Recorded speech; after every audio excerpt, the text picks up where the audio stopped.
오늘 설교 제목은요, 하나님은 나를 사랑하지 않는다 느낄 때, 하나님은 나를 사랑하지 않는다 느낄 때 라는 제목으로 거룩하신 하나님 말씀 함께 나누겠습니다.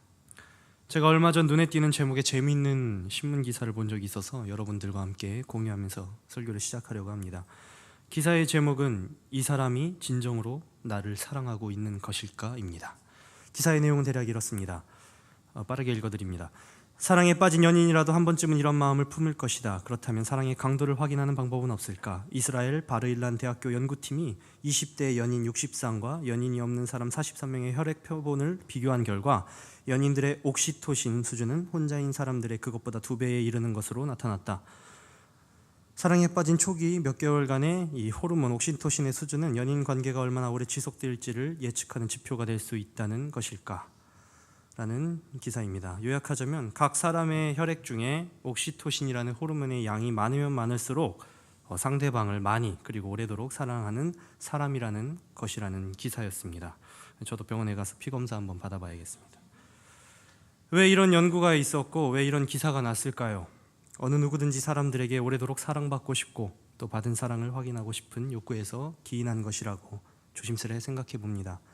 물론 정도의 차이는 있을 수 있겠지만 자녀들은 부모님께, 연인들은 서로의 연인에게, 아내는 남편에게, 남편은 아내에게, 무엇보다도 우리 크리스찬들은 하나님께 사랑을 받고 싶어 하지 않습니까? 그렇기 때문에 반대로 자신이 사랑받지 못한다는 생각이 들면 너무나 큰 실망을 하는 거겠죠. 특히 사랑하는 여러분, 우리가 하나님께 드리는 사랑의 고백은 어떠합니까? 우리는 날마다 찬양 곡조로 그리고 말씀으로 하나님을 사랑한다고 고백하며 예배의 자리에 나오지 않습니까? 그러나 혹시 우리들 가운데에 정작 하나님은 나를 사랑하고 계신가? 그분이 우리를 사랑한다는 것은 성경과 말씀을 통해 익히 들어 알겠지만 얼마나 또 어떻게 나를 사랑하고 계신가 궁금하지 않습니까? 문제는 이렇듯 사랑을 간절히 바라는 귀여운 투정에 있지 않습니다. 이 문제의 심각성은 날마다 주어지는 시험과 고난 속에서 날 사랑하신다는 하나님은 어디 계시길래 날 이리도 비참하게 만드는 것일까? 하나님은 날 사랑하지 않아 라는 불신에 이르는 것에 있습니다. 믿지 않는 이들이 자신들을 지옥으로 내모는 고통 속에서 신은 없어, 신은 죽었다, 신이 있다면 날 이렇게 비참하게 버려두지 않을 것이다, 신이 있다면 반성해라 등의 이야기와 책을 쏟아내는 것처럼 하나님을 믿는다는 우리 역시도 지속되는 고통과 암담한 자신의 미래를 바라보며 하나님은 계시지 않아, 하나님은 날 사랑하지 않아 라는 결론에 도달했던 분들이, 아니 지금 이곳에 모이신 여러분들 마음속에 있는 분들이 계시냐는 겁니다. 오늘 읽은 본문 말라기의 1차 독자들, 이스라엘 백성들 역시 그러했습니다. 이들은 어떠했습니까? 말라기의 전체적인 배경을 간단하게 살펴봐야겠지요. 말라기의 1차 독자들은 포로기 이후의 유대민족입니다. 그들은 절망과 영적 무기력에 빠져 있었습니다. 심지어 그들의 정신적인 리더였던 제사장들까지도 말입니다. 그들의 절망은 무엇으로 인함이었습니까? 여호와의 영광을 상징하는 성전은 재건되었으나 곧 폐허가 되었고 끝날 줄 모르는 이방의 제국 페르시아의 지배로 인해 낙담한 것이었습니다. 때문에 더 이상 하나님은 우리 이스라엘을, 그분께서 택한 백성 이스라엘을 사랑하지 않는다는 결론에 도달한 것입니다. 자신들을 사랑하지 않는 하나님에게 이스라엘 백성들은 어떻게 반응했습니까? 흠있는 제물을 하나님께 드림으로 그들의 불만을 토로하였고 하나님을 섬기는 예배는 번거로운 것이다, 시간 낭비라 말하는 폐역된 행동을 보였습니다. 그들은 그들이 처한 상황이 이스라엘 자신들의 죄임을 깨닫지 못하고 하나님께 불평과 원망을 늘어놓은 것입니다.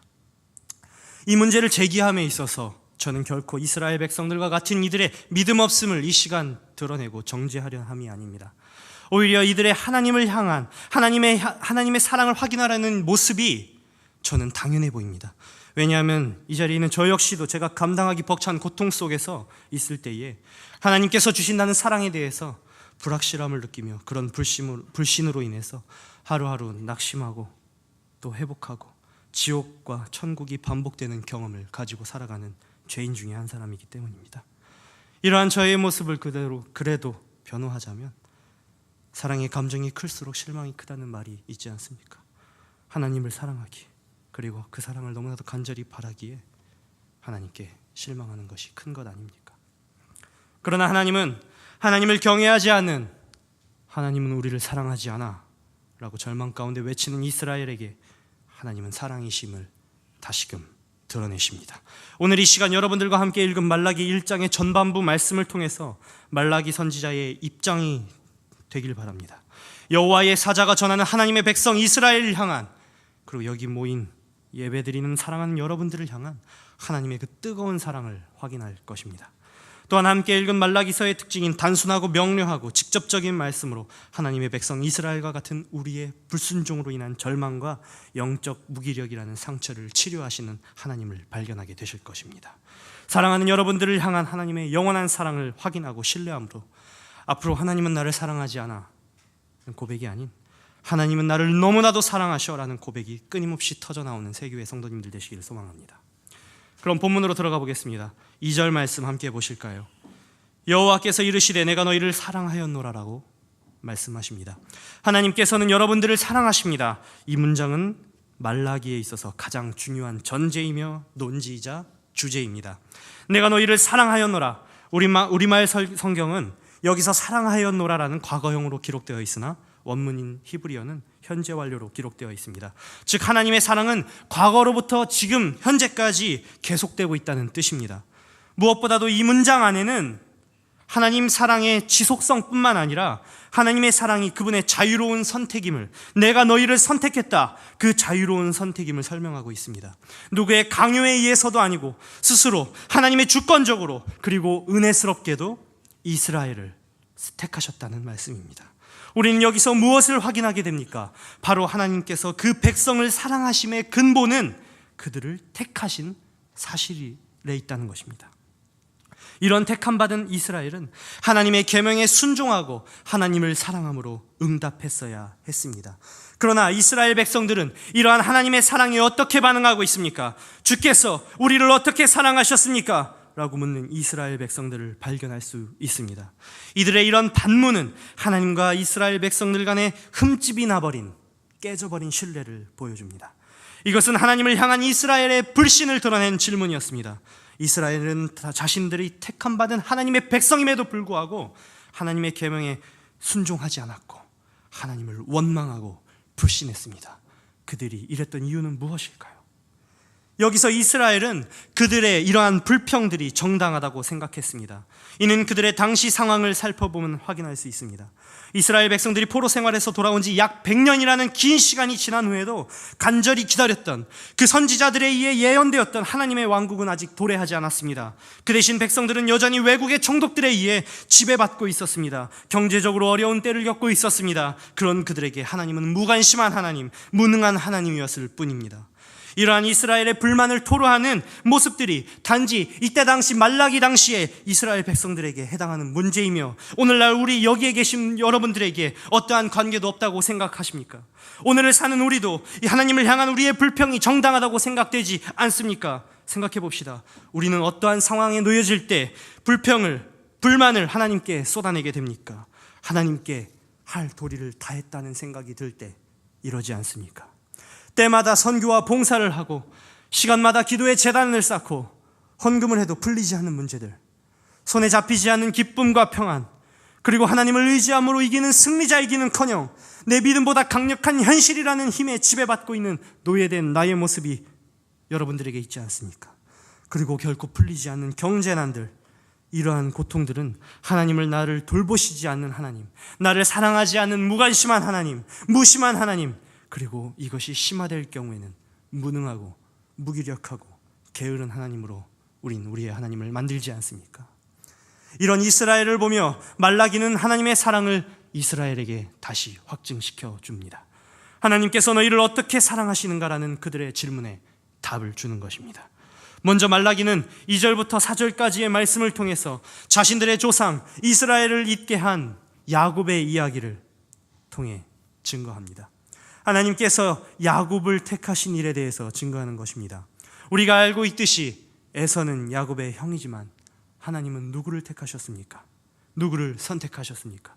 창세기 25장 23절, 큰 자가 어린 자를 섬기리라. 여호와 하나님은 야곱을 태중에서 사랑하고 선택한 것을 우리는 이미 알고 있지 않습니까? 물론 이러한 일들이 첫째가 아닌 아들이 첫째가 아닌 그 둘째, 셋째, 막내들이 선택을 받고 사랑을 받는 일은 성경 속에서 종종 일어나는 일입니다. 우리가 이미 알고 있듯이 그 예로 르우벤이 아닌 요셉이 있었고요, 엘리압이 아닌 다윗이 있었고, 압살롬이 아닌 솔로몬이 있었습니다. 제가 주일학교 영유아부 예배에서 아이들을 모아놓고 성경 인물들을 가르쳐주면 가끔 곤란한 상황이 발생합니다. 아이들에게 형제 중에 동생을 하나님께서 선택했다는 설명을 하기 위해 형제인 아이들을 이렇게 예를 들어서 설명할 때가 있습니다. 그때마다 하나님께서 형이 아닌 동생을 선택했다라는 말씀을 증거하면 둘 중 형인 아이의 표정이 갑자기 굳고 시무룩해지고 기가 잔뜩 죽고 돌아가는 이러한 경우가 종종 있습니다. 그만큼 장자가 아닌 사람을 하나님께서 선택하셨음은 성경 속에서 자주 일어나는 역전의 에피소드라는 것입니다. 그러나 종종 보게 되는 이러한 하나님의 역전의 선택이 결코 우리들이 알고 있듯이 당연한 선택은, 당연한 일은 아니라는 것입니다. 장자를 우선하고 장자가 아닌 사람이 선택을 받는 것을 특별하다고 생각하는 것이 결코 우리 동양의 유교적 장자 중심 사회의 유물이 아니라는 것입니다. 그렇지 않으면 왜 성경 속에서 장자권이라는 말이 나오겠습니까? 에서가 아닌 야곱을 선택하신 역전의 역사는 태중에 일어났습니다. 그리고 이스라엘을 향한 선택과 사랑은 이스라엘이 있기 전부터 일어났습니다. 그리고 이스라엘뿐만이 아닙니다. 여기 계신 여러분들을 향한 사랑은 이 세상이 만들어지기 전부터, 태초 그 전부터 하나님께 계획되고 하나님께 택함 받으셨습니다. 신학에서는 이것을 예정이라고 부릅니다. 예정이란 무엇입니까? 예정은 변하지 않음입니다. 하나님의 선택과 사랑이 변하지 않음을, 이것이 우리가 예정이라고 이야기하는 것입니다. 이 예정이라는 단어의 뜻을 우리가 한번 살펴볼까요? 예정이란 단어의 예자가 한자로 무슨 글자입니까? 미리 예자입니다. 그 뜻은 미리, 먼저라는 뜻이 있습니다. 그런데 하나님의 예정이란 개념을 이해하는데 임이라는 이 뜻은 본의 아니게 우리에게 장애가 됩니다. 그 이유는 무엇입니까? 이미 결정된 사안에 대해서 이미 받은, 우리가 가지고 있는 확보한 것에 대해서 가치를 별로 두지 않는 오늘날 우리 사람들의 사고 때문입니다. 그렇기 때문에 우리는 이미 받은 하나님의 사랑에 대해 감사할 줄 모릅니다. 그러나 이 예정이 우리에게 큰 은혜가 되고 감사가 되는 것은 하나님의 선택이 이미 우리에게 주어진 것이고, 그것이 우리가 그 태초부터 받았다는 것에 있지 아니하고 그 하나님의 선택이, 하나님의 사랑이 변하지 않음에 있다는 것입니다. 그러나 하나님은 우리를 어떻게 사랑하시는가, 이런 반문을 했던 이스라엘의 그 이유는 무엇이었습니까? 하나님에 대한 신뢰의 결여로 인한 불신의 원성이었습니다. 이런 이스라엘에게 하나님께서는 당신의 사랑에 대해서 어떻게 증거하십니까? 우리 오늘 이 시간 세 가지로 한번 살펴볼 것입니다. 먼저 하나님은 우리를 질서를 파괴하시기까지 사랑하신다는 것입니다. 하나님께서는 우리를 사랑하심은 기본적인 상식을 파괴하시고 인간의 합리적인 이성을 초월하시는 분이십니다. 이런 질서를 파괴하는 하나님의 사랑을 우리는 어떻게 확인하고 또 이 사랑을 온전히 누릴 수 있게 됩니까? 그 방법은 바로 아까 제가 말씀드린 당연함의 함정에 빠지지 말아야 한다는 것입니다. 우리는 너무나 자주 하나님께서 주시는 사랑에 대해서 당연히 우리가 받을 것, 우리의 것인가 아닌가, 그리고 이미 받은 것이 아닌가라는 당연함의 함정에 빠져서 하나님의 사랑을 온전히 누리지 못합니다. 무엇이 당연합니까? 하나님께서 여러분들을 세상에 이루어지기도 전에 택하신 것이 당연합니까? 사랑하는 여러분, 제가 사랑한다고 여러분들에게 말은 하지만 정말 이 자리에서 예배드리는 여러분들의 모습이 사랑스럽습니까? 우리 좌우에 계신 사람들 얼굴들 한번 보십시오. 서로 화내지 마십시오. 사랑받을 사람들입니까? 아니, 여기 있는 저를 한번 보실까요? 단위에 있는 이 사람이 가당키나 합니까? 이 자리에서 감히 하나님의 말씀을 논하다니요. 제가 보기에도 저는 지옥과 같은 곳에서 죄 가운데 죽어가는 모습이 더 당연해 보이는데 말입니다. 하나님께서 주시는 사랑에 대한 당연함의 함정에서 빠져나와야 합니다. 하나님께 대한 감사의 찬양이 그때에 터져나오게 되는 것입니다. 그리고 그분의 사랑을 온전히 우리는 받을 수 있게 되는 것입니다. 하나님 말씀을 전하는 제가 가당치 않음을 알기에 제게 주시는 하나님의 사랑과 그 선택의 은혜가 너무나도 귀하고 또 늘 감사함으로 사는 것이 아닙니까? 사랑하는 여러분들에게 간절히 권면합니다. 이미 받은 하나님의 선택을 가치 없는 것으로 치부하지 말고 당연히 받아야 하는 사랑을 받은 것이 아닌 하나님의 주권적인 선택의 결과로서 변하지 않는 사랑을, 그 특별한 은혜를 끊임없이 넉넉히 누리며 하나님께 감사와 영광 돌리는 세교회 성도님들 되시기를 간절히 소망합니다. 우리 이어서 4절 말씀을 보겠습니다. 하나님은 우리를 어떻게 사랑하시는가라는 질문의 두 번째 대답이자 하나님의 증거입니다. 만군의 여호와는 이르노라. 그들 에돔은 황폐된 곳을 다시 쌓을지라도 나는 헐리라. 여호와의 영원한 진노를 받은 백성 에돔에 대해서 이야기를 하고 있습니다. 이 말씀이 의미하는 바는 하나님의 주권적인 선택의 그 사랑은 영원하며 지속적이며 무조건적이라는 뜻입니다.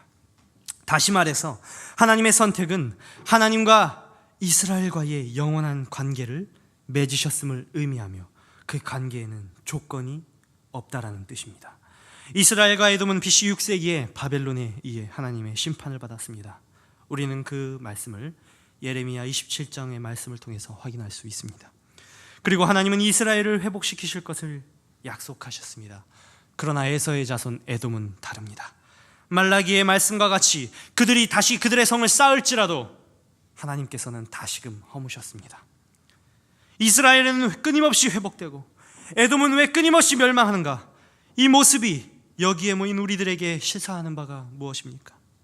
하나님은 한번 수틀리면 끝까지 가시는 정말 지독한 분이시구나, 조심해야겠다라는 마음을 품게 만드는 것입니까? 아니겠죠. 바로 하나님의 사랑과 진노는 도덕적 판단의 근거에 영향을 받지 않는다는 것입니다. 다시 말해서 하나님의 사랑은 도덕적 판단에 근거한 것이 아닙니다. 에돔이 죄를 지었기 때문에 에돔이 마땅히 받을 멸망을 당해야만 하는 것이며 이스라엘이 하나님 마음에 흡족한 섬김을 보였기 때문에 받아야 할 회복을 받은 것이 아니라는 것입니다. 무조건적인 하나님의 자유로운 선택의 결과라는 것입니다. 사랑하는 여러분, 여러분들이 이 자리에 모여서 하나님께 예배할 수 있도록 하나님의 선택을 받고 그분의 사랑을 받을 수 있는 자격을 갖게 된 근거는 여러분들이 도덕적인 모습에 있지 않습니다. 결코 여러분이 하나님 보시기에 잘생기거나 사랑을 받을 만한 선한 삶을 살았기에 그 사랑을 받을 자격이 생긴 것이, 갖게 된 것이 아니라는 것입니다. 보다 질설적으로 제가 말씀드릴까요? 여러분들은 자격이 없다는 것입니다. 자격 없는 자들이 하나님의 사랑을 받았고 그리고 지금 받고 있습니다. 그렇기 때문에 하나님의 선택이, 그분의 사랑이 우리들 생각에 너무나도 감사한 거지만 한편으로 생각하면 너무나도 신기하고요, 너무나도 이상하기도 한 것입니다. 그렇다면 우리가 도덕적인 판단의 근거에서 하나님께 예의를 다하고 하나님을 섬기는 일이 무의미한 것입니까? 극단적인 칼빈주의자들과 같이 오직 하나님의 주권으로 우린 선택받았고 그 사랑은 영원함으로 우리의 삶에서 하나님을 섬김은 아무런 의미가 없는 것입니까? 그렇지 않습니다. 이 세상에 있는 효도나 존경과 같은 도덕적인 모습들은 그것 자체를 위해서 있는 것이 아닙니다. 그것으로 말미암아서도 하나님을 향한 경외를 배우게 하려는 것입니다. 우리는 하나님의 사랑을 받은 자들입니다. 그리고 그런 하나님을 경외함으로 하나님을 향한 우리의 사랑을 표현하는 것입니다. 또한 하나님의 사랑은 태초부터 지금까지 영원합니다. 태초부터 지금까지 영원하단 말은 정말 오래되었구나, 이 오래되었다는 의미가 아닙니다. 세상이 지어지기 전부터 하나님께서 우리를 택한 사랑은 지금까지 지속되었고 앞으로도 지속될 것이라는 하나님의 약속을 보여주는 것입니다. 그렇습니다, 여러분. 하나님의 사랑은 지속적이며 앞으로도 영원할 것이고 무조건적입니다. 그렇다면 하나님의 사랑을 받는 우리는 어떻게 살아야 합니까? 우리는 마땅히 받아야 할 하나님의 사랑을 받고 있는 거야 라고 믿으며 그 있지도 않은 권리를 주장하며 변하지 않는 자신의 처지를 보며 하나님은 대체 어디 계신가? 이리도 무심하신가? 불평불만하실 것입니까? 아니면 자격 하나 없는 우리에게 약속하신 그 영원한 사랑을 생각하며 하나님을 경외하는, 하나님께 우리의 사랑을 표현하며 살 것입니까? 그 선택의 전제는 하나님께서 우리를 사랑하신다는 하나님이지만 그 선택의 결과는 확연히 다른 결과를 우리들에게 가져다 줄 것입니다. 부디 하나님을 경외하고 날마다 우리의 작은 입술로 큰 임금 되시고 만군의 여호와 하나님께 사랑한다 고백하는 사랑하는 성도님들 되시길 바랍니다. 마지막으로 하나님은 우리를 어떻게 사랑하시는가를 살펴보겠습니다. 하나님은 우리를 어떻게 사랑하십니까? 결론부터 말씀드립니다. 하나님께서는 우리의 좁아터진 이해의 도량을 넘어서기까지 사랑하십니다. 5절을 통해 확인합니다. 먼저 너희는 눈으로 보고 이르기를, 너희는 눈으로 보고 이르기를. 영어로는 You will see it with your one eyes and say라고 성경은 증거합니다. 여기서 우리가 먼저 살펴볼 부분은 with your one eyes라는 부분입니다. 너희들의 눈으로라고 해석할 수 있는 이 부분은 자신이 소유한 눈으로 보기를 원하는 하나님의 사랑, 그리고 자신의 눈으로 확인한 그 하나님의 사랑을 받기 원하는 사람들의 모습들을 보여주는 것입니다. 그러나 많은 하나님을 믿는다는 사람들은 자신들이 받고 싶어하는 하나님의 사랑을 눈으로 볼 수 없습니다. 눈으로 확인할 수 없습니다. 본문에 등장하는 이스라엘 백성들과 같이 말입니다. 그리고 원하는 사랑을 받지 못했다, 하나님께 불평불만하는 것입니다. 이렇게 이야기하면 꼭 하나님의 사랑은 범인의 눈에는 보이지 않는 특별한 것, 숨겨진 것으로 비춰집니다. 그러나 하나님은 이 특별해 보이는 사랑을 볼 수 있는 안경을 우리에게 주셨습니다. 바로 이 안경은 믿음입니다. 그러나 우리는 어떠합니까? 보지 못하는 것을 볼 수 있는 믿음이 없습니다. 그렇기 때문에 그 하나님의 사랑을 확인할 수 없는 것입니다. 또 안경을 가지고 있어도 이상한 안경을 끼고 있어서 보아도 보지 못하는 사람들이 있습니다. 여기서 이상한 안경이란 무엇입니까? 바로 하나님에 대한 왜곡된 믿음을 말하는 것입니다. 자신만의 그리스도, 자신만의 하나님을 섬기는 이 왜곡된 믿음을 말하는 것입니다.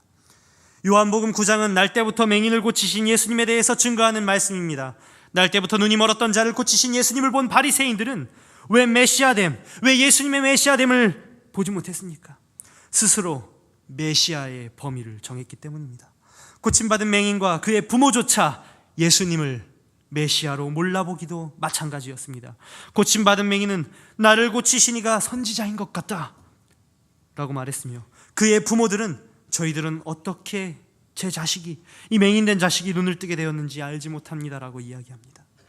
이것을 통해 우리가 배울 수 있는 점은 무엇입니까? 우리 역시도 예수님의 그 기적의 역사를 경험해도 우리가 예수님을 우리 마음대로 규정하고 제한한다면, 우리가 예수님의 메시아됨을 우리 마음대로 한정짓는다면 요한복음 9장에 등장한 사람들과 같이 예수님을 제대로 볼 수 없는 경우가 발생한다는 것입니다. 그들은 예수님을 경험하고도 메시아된 예수 그리스도를 자기들 스스로 규정하고 한정시킴으로 예수님을 보지 못했습니다. 맹인이었던 이는 눈이 뜨여지고도 또 본래 앞을 볼 수 있었던 많은 이들임에도 예수님을 보지 못했습니다. 그들은 어떤 그리스도, 예수님을 기대하고 만들었으며 또 믿고 있었습니까? 이스라엘의 독립을 시켜줄 정치적 사회적 메시아를 꿈꾸질 않았습니까? 그렇기 때문에 눈이 회복되는 기적을 보고도 그가 진정 우리를 구원해줄 메시아로 오신 분임을 그들은 보지 못했던 것입니다. 제멋대로 예수님을 만들어 한정지었던 그들의 태도는 오늘 본문에 등장하는 말라기의 독자 이스라엘 백성들에게서도 마찬가지였습니다. 이스라엘 백성들에게는 하나님의 성전 예루살렘과 그의 나라 이스라엘은 매우 중요했습니다. 애굽에서 노예에서 건져내신 하나님은 분명 우리에게 새로운 땅과 새로운 나라, 성전을 약속하셨는데 사정은 나아지지 않았고 페르시아의 오랜 지배를 받고 있지 않았습니까? 그들은 그저 이스라엘의 흥망을 쥐고 계신 하나님을 만들어 섬겼습니다. 단지 내 나라 이스라엘에 국한된 하나님을 정하고 그 하나님을 섬겼던 것입니다. 이런 이들에게 말라기 선지자는 어떻게 말하고 있습니까? 5절, 여호와께서는 이스라엘 지역 밖에서도 크시다 하리라 하고 부르짖지 않습니까? 또한 말라기 통틀어서 24번의 만군의 여호와, 너희들이 믿는 하나님은 만군의 여호와시다 라고 이야기합니다. 결코 우리 하나님은 이스라엘에 국한된 왕이 아니라는 것입니다. 사랑하는 여러분, 여러분에게 여호와 하나님의 능력은 어디까지 미치고 계십니까? 상수동의 하나님, 한국의 하나님입니까? 아니면 정말 너무나도 작은 여러분의 개인적인 삶 속의 하나님으로 그분의 능력을 한정짓고 계시지 않습니까? 또 몇 날 며칠까지,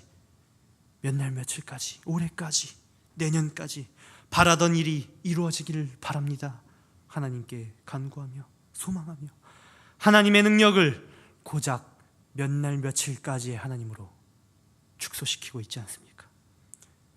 여호와 하나님을 함부로 규정하고 한정짓지 말아야 합니다. 사랑하는 여러분, 우리의 여호와는 만군의 여호와입니다. 결코 여러분들이 여호와 하나님을 규정지을 수 없는 큰 임금 되십니다. 그분의 영광은 해 뜨는 곳에서부터 해 지는 데까지 미칩니다. 그런 하나님께서 여기 계신 여러분들을 사랑하신다고 말씀하고 계십니다. 그런데 우리는 우리들이 정해놓은 능력의 규모 안에 하나님을 제한하고 하나님께서 과연 우리를 사랑하셔서 우리를 위해 일하실까? 일하시지 않는 것을 보니 하나님은 무능하신 분이구나, 하나님은 나를 사랑하지 않는구나라는 불평을 이스라엘 백성들과 같이 쏟아내고 있지 않습니까? 자신의 하나님을 만들지 말아야 합니다. 그리고 그 하나님을 함부로 규정하고 그분의 사랑을 함부로 제한하지 마십시오.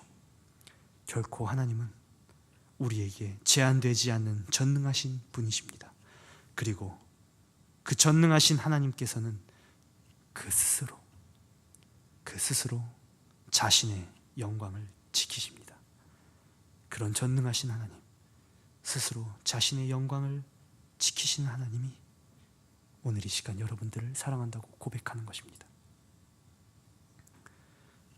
사랑하는 여러분, 우리가 하나님을 제한하지 않고 그분의 온전한 하나님 되심, 만군의 여호와 되심, 큰 임금 되심을 믿고 그분의 사랑을 신뢰하고 받는다면 우리는 결코 예수님과 그분의 능력을 보고도 메시아됨을 보지 못했던 바리새인과 같지 않을 것입니다. 그런 전능하신 하나님, 스스로 자신의 영광을 드러내시는 분이 여러분들을 사랑하시고 여러분들이 지고 있는 오늘날 삶 가운데에 무거운 그 고난으로 지쳐버린 영과 육을 치료하실 것입니다. 사랑스러운 여러분, 말씀의 결론을 맺으려 합니다. 하나님은 여러분들을 사랑하십니까? 그렇습니다. 하나님은 여러분을 사랑하십니다. 그렇다면 우리도 이스라엘 백성들과 같이 하나님께 질문해 봅시다. 하나님 하나님 우리를 사랑하십니까? 하나님 우리를 어떻게 사랑하십니까? 이런 질문을 하는 우리들에게 오늘 말라기 여호와의 사자는 이렇게 하나님의 대답을 대언합니다. 먼저 하나님은 질서를 파괴하기까지 우리를 사랑하신다는 것입니다. 하나님의 선택은 에서가 아니라 야곱이었습니다. 위대한 선지자 사무엘의 마음에 든 장자 엘리압이 아닌 아버지에게도 선택받지 못한 다윗이었습니다. 그리고 아름다운 머리카락의 압살롬이 아닌 다윗과 가늠한 우리아의 아내 바세바의 아들 솔로몬이었습니다. 그리고 잘나가고 멋진 사람들이 아닌 토요일 저녁 7시에 근사한 장소가 아닌 이 교회에 모여 예배드리고 있는 여러분들을 선택하셨습니다. 이것이 당연한 선택입니까? 가능한 선택입니까? 그러나 우리는 어느 순간 이러한 하나님의 선택에 당연함이란 속성을 부여합니다. 그리고 그 당연한 사랑에 만족하지 못하고 불평불만을 쏟아냅니다.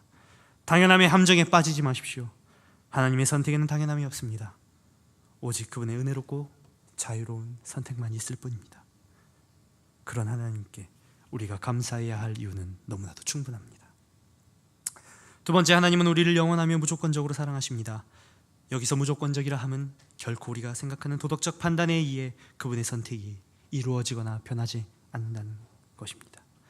결코 에돔이 죄를 지을만 했기 때문에 멸망을 당한 것이, 반대로 이스라엘이 하나님의 사랑을 받을만 했기 때문에 그 사랑을 받은 것이 아니라는 것입니다. 따라서 우리는 어떠한 자격도 없는 우리를 태초부터 지금까지 그리고 앞으로도 지속적으로 사랑해 주시는 하나님의 조건 없는 사랑에 늘 감사하며 하나님을 경외함으로 주신 사랑에 감사와 사랑을 표현해야 하는 것입니다. 마지막으로 하나님의 사랑은 우리의 이해의 도량을 넘어서는 사랑입니다. 하나님의 사랑에는 경계가 없습니다. 능력의 한계가 없습니다. 그러나 우리는 하나님을 제한하려 합니다. 하나님을 제한하는 것은 그분의 능력을 온전히 신뢰하지 못하는 죄에만 국한되지 않습니다. 하나님의 능력을 제한하고 그러한 하나님을 만들어 섬기는 것은 또 다른 하나님, 우상을 섬기는 일입니다. 그리고 하나님을 제한하는 것은 우리가 하나님의 사랑과 그 능력을 경험하고도 하나님을 만나지 못하게 하는 장애가 됩니다. 굳건한 믿음 위에서 하나님을 바라보시길 바랍니다. 감히 제한할 수 없는 큰 임금, 전지전능하신 만군의 여호와 하나님께서 오늘 이 시간 여러분을 만나주시고 사랑해 주십니다. 사랑하는 여러분, 우린 하나님의 사랑과 그 도우심 없이는 한숨도 살 수 없는 그분의 의로운 선택을 받은 자들입니다. 그렇기 때문에 상상할 수 없는 고통 가운데, 상상할 수 없는 비참하게 내모는 나의 그 힘든 고난 가운데 하나님의 사랑이 느껴지지 않을 때에 감히 믿지 않는 사람들이 상상할 수 없을 정도로 큰 절망과 영적 무기력이 찾아올 것입니다. 그때에 우리는 기억해야 합니다. 하나님은 우리의 상식을 뛰어넘으시고 지속적이고 영원한 사랑을 우리에게 주셨다. 그리고 하나님의 그 사랑에 제한이 없다. 우리는 하나님의 사랑의 가치를 떨어뜨리는 당연함의 함정에서 벗어나고 사랑을 주신 하나님을 경외함으로 만군의 여호와, 큰 임금 되신 하나님의 제한 없으신 완전한 사랑을 누릴 수 있습니다. 하나님께서 주신 사랑으로 하나님은 정말 나를 사랑하십니다 라는 고백이 우리의 작은 입술 속에서 매 순간 터져나오는 사랑하는 우리 세교회 성도님들 되시기를 주님의 이름으로 간절히 소망합니다.